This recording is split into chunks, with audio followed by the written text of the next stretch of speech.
we tip off the show in the NBA. Unfortunate turn of events last night for the Suns as Kevin Durant was set to make his home debut but slipped and turned his ankle. He's set to have an MRI at some point today to determine the severity of that injury.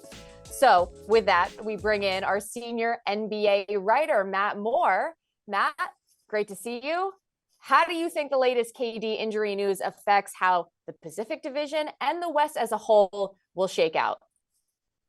Yeah, obviously an unfortunate quote unquote turn, bad pun there, of events I knew I was doing that, but yeah, for the Suns anyway. as Durant. There's belief that he may have suffered a grade 2 sprain, which is going to have him out several weeks. There's actually an early report indicating that it might be through the end of the regular season. Now, the imaging will tell more about that. There's obviously going to be optimism he can return here in a few weeks. But this does take, I think, a lot out of the Suns' margin for error. They are undefeated since Durant joined, and they are playing much, much better. Devin Booker's is fantastic. The Suns are not going to suddenly spiral out of control, but this does remove a lot of their kind of buffer. This lowers their floor a little bit.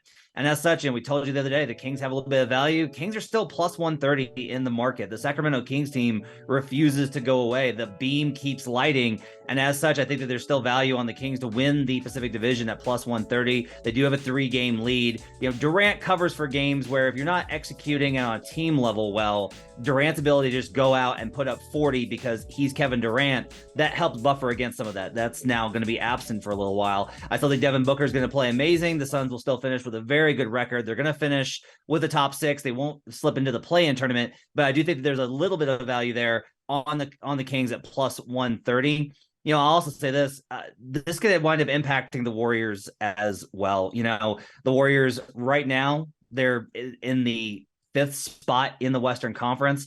They're obviously chasing the Suns. If there's any sort of possibility of them being able to avoid Phoenix, that would obviously help them a ton. If they wind up in a 4-5 versus the Clippers or Mavericks, that sets up much better for them. If you look at the bet Phoenix, there's actually, I think, an opportunity later. The market hasn't reacted yet to this news. Like, they're going to go ahead and wait based off of the performance. But if the Suns were to slip it all, then you'll be able to get a better value on Phoenix later. Like, even if they just slip a few spots to the 6th spot, their overall path to the Western Conference might honestly improve if they're facing Memphis in a first round series, given where Memphis is at. So there's an opportunity, I think, later to get in on Phoenix.